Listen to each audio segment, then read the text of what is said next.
F1 22 is back for the HASS career mode round 3.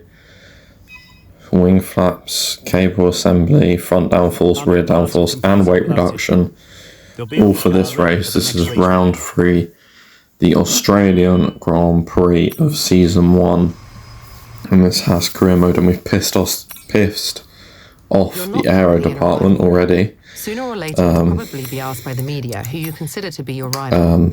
Yeah, softer tyre allocation, go to race weekend, let's have a good race, if you fail to do and so. hopefully get some upgrades. Can we get some upgrades? Minor front downforce for Canada. Could rush it for Imola, but probably won't.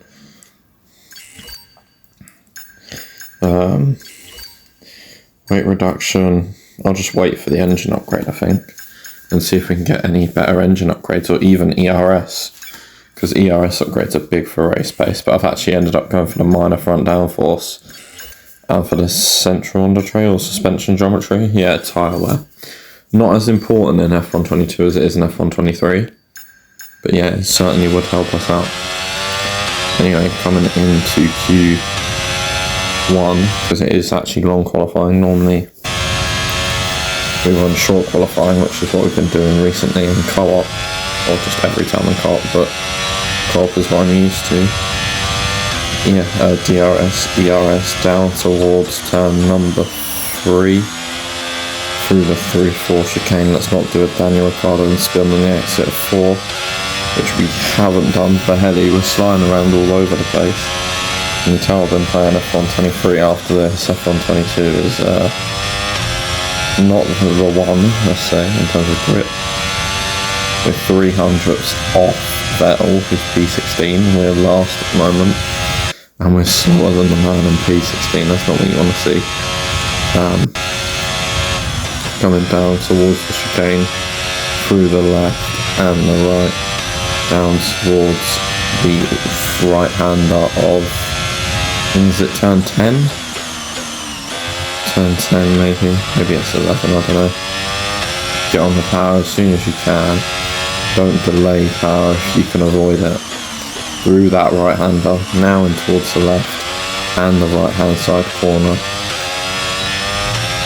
Down towards the flag. And we go P15. Not great, but it could be worse. And on the Delta we go through turn 1. We're a little bit down, which is surprising because, well, I didn't think it could get any worse than last lap, but we're by our teammates, so maybe our car just doesn't suit this track. And again, we're down. We're actually up now though, about a tenth up, 2 tenths through this fast right-hander, and that's where my stream died, so that's where qualifying, and I streamed this over on Twitch, but I gave it away. Made a game at 8 on Twitch, but yeah, not ideal. Gasly, Bottas, Guan Yu Zhou and Magnussen, Tsunoda, Ricciardo, Sebastian Vettel and Alex Albon, Stroll and Nicholas Latifi. It's almost time for those 5 red lights to go out then. Let's see who can prevail today. It's not going to be plain sailing for our drivers today, although with the sky falling as it is, perhaps sailing isn't too far from the truth. Natalie Pinkham, good to have you with us today. Your thoughts? It is a touch damp, isn't it? As a driver, there are 3 big things to worry about when racing in these conditions: standing water, tyre temperature and visibility. Judging distance to the cars around you is really tricky when you're driving through the vast amounts of spray that these wet weather Pirelli tyres kick up.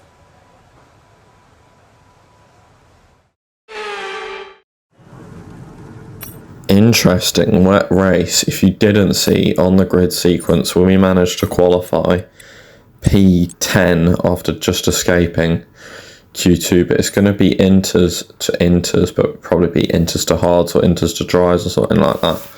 But let's get ready to start the Australian Grand Prix of season 1. Here we go then, the formation lap is underway. There are wet conditions here today. Each driver will no doubt be mindful of the wet surface as they prepare to race around the track.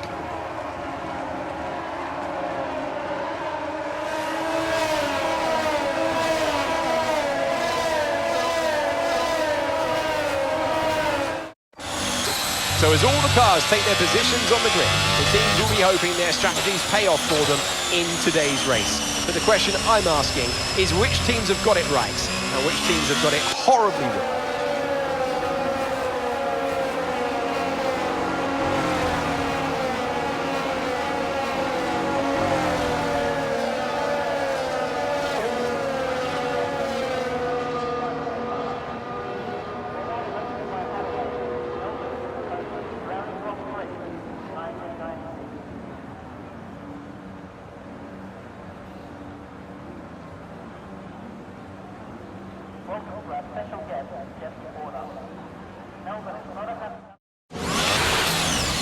One, two, three, four, 5 red lights. It's like certain away we go for the Austrian Grand Prix, slow and steady on the power. Do get quite a bit of wheel spin. It's the usual F122 AI starts. We get cars flying past us in all directions. Nowhere to go. Cars on my inside, cars on my outside. We stay, or sorry, we lose the pace rather, down to P11. We've got all hell's Mary in front of us. Oh, I paused the game because why not? Probably to move my seat back actually, because most of the time I realise that my seat's not in the right position. Anyway, diving down inside on Gazzy, trying to get the position that we lost down towards turn 1, which we do. We get the place. Can we dive for Ocon here? Use the battery, switch it on, up to P9. Massive tank slap. I'm surprised Ocon didn't take us with him and off towards the end of the track. Because that's what I love to do on this game. We're sliding all over the place.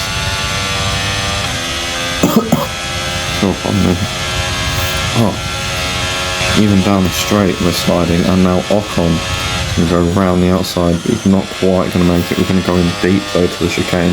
That's going to give him another chance that he can't quite capitalise on. Down towards turn 6, next lap. Alonso's ahead of you. Driver in front is gone. 6 laps in, Alonso and Hamilton is gone, and I'm struggling. I'm just making a train behind me because I'm just not fast and I can't do anything. He's going to look to the inside of this lap, nothing's going to come of it again. We're just so slow. It's outrageous. Down towards, we're going to do a soft medium. We're not going to do that, we're going to go hard and we're going to try and beat everyone else, and we're going to try and have some hope in our race and everybody's pits, and maybe if we put the lap before, who knows, something's going to happen. But anyway, into the pits on lap 6 for the hard compound tyres. A bit risky when it's going to be slippy.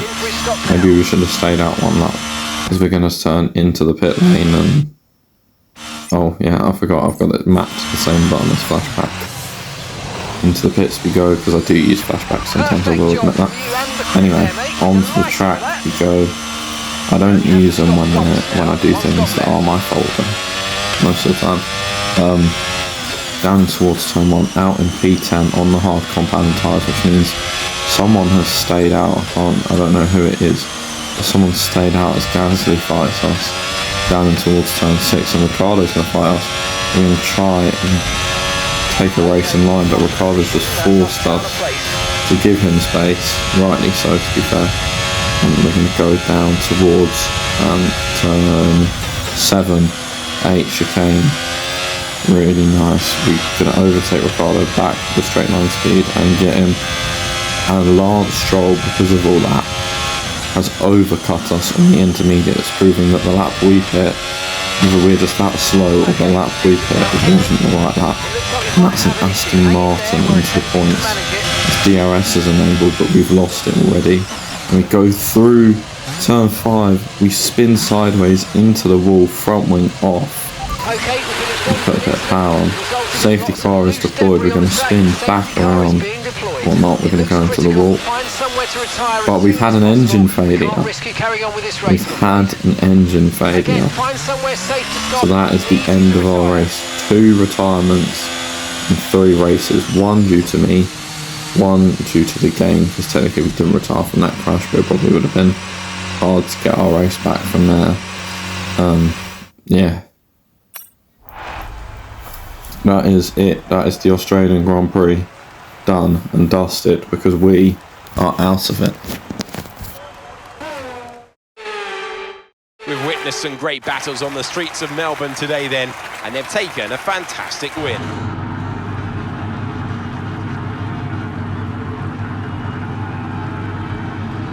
Natalie Pinkham, how do you think they were able to set themselves apart today?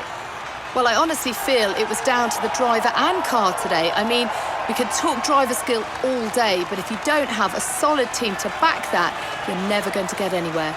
When you hit that sweet spot of having both an excellent driver and an incredible car, that's when you see results like those that we've witnessed today.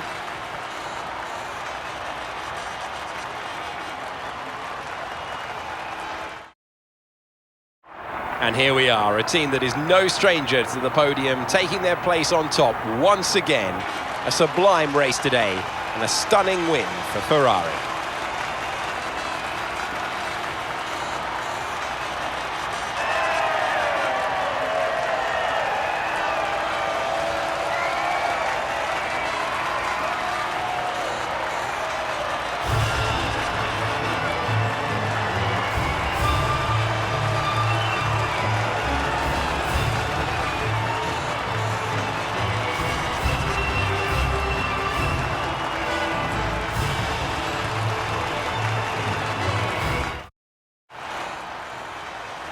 Let's see what effect this result has had on the drivers' standings. P9 for my teammate Watchi and P10 for Sebastian Vettel in his Aston Martin. We moved down to P9 in the standings.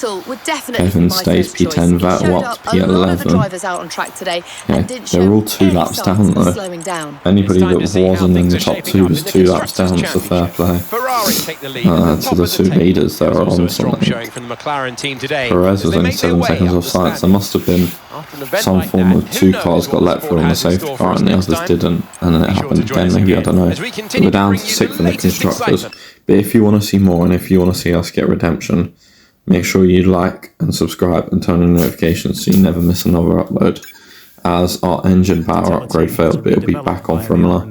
Our tyre upgrade was complete and we're going to go for minor weight redistribution.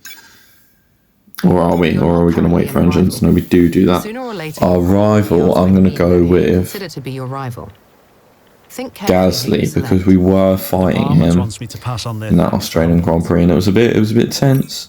I was shoving him off. He couldn't really give it back to me because he couldn't get in front.